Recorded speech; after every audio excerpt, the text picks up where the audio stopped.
Ito po mga scribes and Pharisees, nagsimula rin silang mabuti. Noong sila'y malagay sa tungkuling yan, talagang ang hangarin nila ay maghayag din ng salita ng Diyos, bantayan ang batas ng lumang tipan at subaybayan kung ito ay naisa sa buhay. Ganyan sila nagsimula. Kaya lang, ang human nature po can be very weak. Pumapasok yung pansariling interest.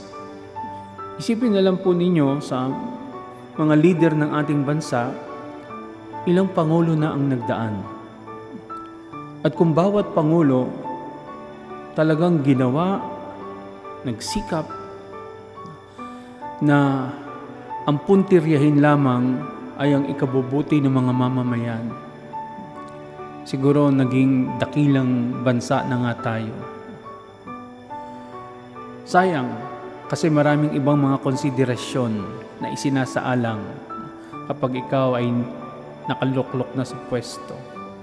Pero tunay kang maaalala ng mga tao. Marunong naman ang tao.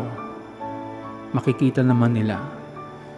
At masasabi nila, yan, leader na yan, talagang naglingkod sa mga taong pinaalagaan sa kanya ng Diyos.